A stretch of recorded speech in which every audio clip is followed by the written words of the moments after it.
I know the prompt. Give me 30 seconds to think of the prompt.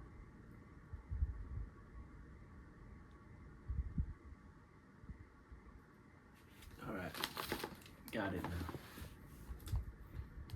The prompt is on warriors.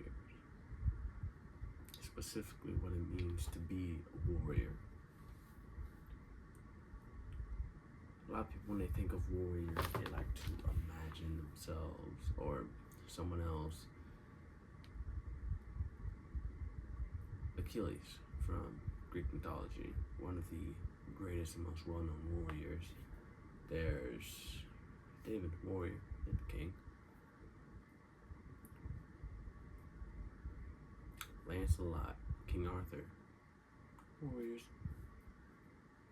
Other times, warriors is just really pictures of jacked men yelling, hurrahing into a crowded field.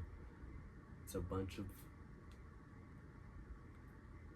visuals. It's really superficial warriors is what we are accustomed to, is what we know most.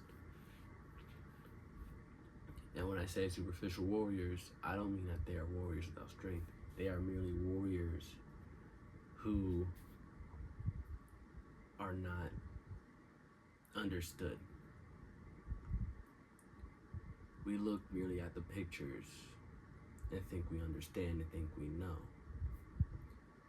We look at the pictures of a man with a shield and a spear going into battle, and we think that is a warrior.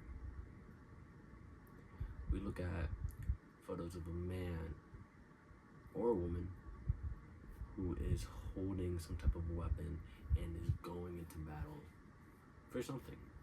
They don't know what it is. They're not thinking about what it is. All they know is somebody going into battle. But let's take a moment to understand what that is. To look back and understand what it means. First off, warrior. War. It's in the word.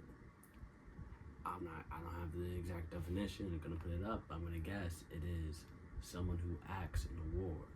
What is a war? Is a war just conflict between two nations, two kingdoms? What about the war that happens within? If we were to take a lot of warriors, most of their wars and their battles isn't upon who they are against.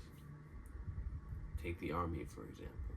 A lot of that building of who you are happens before you go out into the battlefield. A lot of that is to fight the war within your head and conquer your mind before you even think about conquering, understanding a simple weapon. It's a mind game. That is what a warrior is. A warrior is someone who has won the war with their mind. And through conquering that, they can conquer anything. That is why they are seen as symbols of power, symbols of strength. It's been glorified and villainized because of the barbaric undertones. But there are more ways of being a warrior than just to provoke violence. Sometimes those are people who speak out against fear. Sometimes there are people who overcome fear. There's even smaller examples of a warrior. People who battle depression, they're warriors. They have battled something. They had a war, a conflict with something inside their own head, and they came out on top, but they go underheard because it's not visual, because it's not out there, because they're not taking a spear and running straight into a kingdom and taking it over. Even though that is what they did in their own heads. But no one takes the time to appreciate that. This is a message to all the forgotten and invisible warriors out there. Because you should be seen. You deserve to be seen. You deserve to be talked about. You deserve to be proud of yourself. You deserve to see yourself as someone who has strength. You shouldn't see someone who's ripped and think, wow, they're strong just because they look it. They are it because they've trained and they've defeated conflicts. They've defeated wars, self-doubt, things along those lines. We have done the same.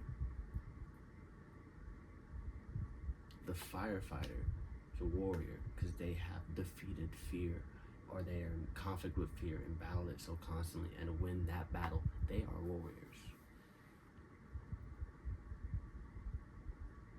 There's the mother that goes ahead and doesn't know how to be a mother, and they have self-doubt, they have fear, but powers through anyway. They are warriors. There's the person that goes ahead in the position that they're in at their job, and they battle the fear and self-doubt thinking they're not good enough, but ask for the raise anyways. Those are warriors. To be a warrior is to conquer something, and the biggest thing to conquer is what's in your mind. And that's the theme of today, conquering what's in your mind. Because to be a creative leader, you have to also be a creative warrior. Because if you're to relate a leader to a king, kings should be willing to fight for their country. They should be warriors in a sense or form. They should be able to go and power through fear and power through self-doubt, lack of confidence, temptations. They should be able to power through mental struggles, because that is a sign of strength, that is a sign of leadership. And to lead by example, you have to have those qualities. And we have those qualities. Creative leaders, we've built those qualities. As an artist, as a kid, if you're drawing and you just don't know, is this good enough? We have that constant battle every day in our head. Is this good enough? Is this really art? Can I do better? A lot of us actually falls in line, I feel, and fails that battle of conflict with our self-doubt. And that's why a lot of artists never release their work, or they never put their true heart into it, because they don't know what to expect when they do it. They don't know. They're not ready for the conflict. They never made it past the finish line. They make it to the point of the conflict and back up.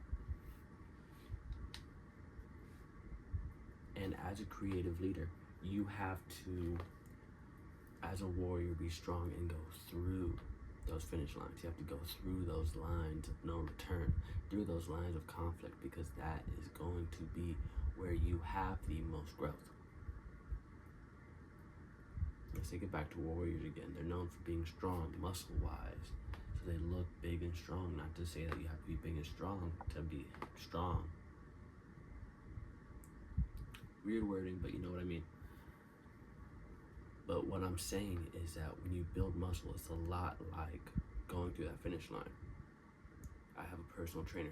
A lot of what he teaches me is that the parts of the rep that's going to give you the most growth is going to be the parts after you want to give up.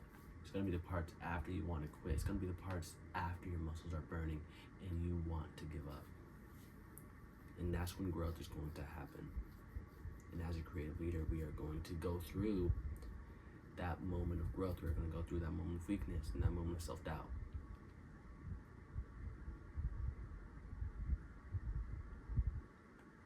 And I want to leave you with this question.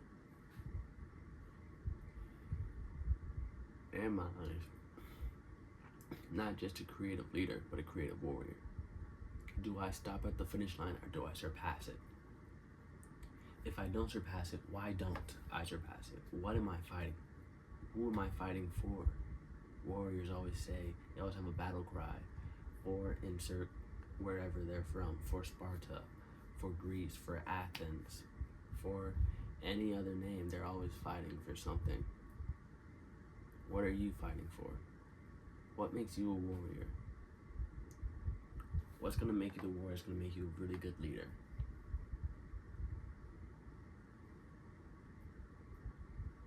What's the answer to that?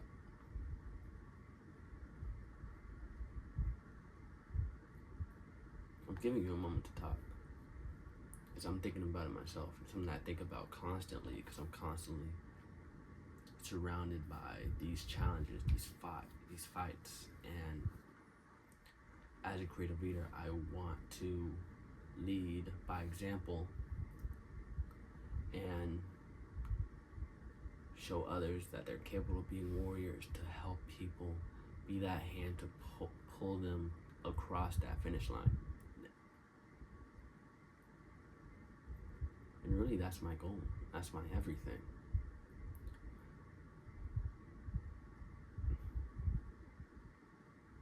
That's what I think is a creative warrior. And I hope you got something out of this video. That's in me. TJ out.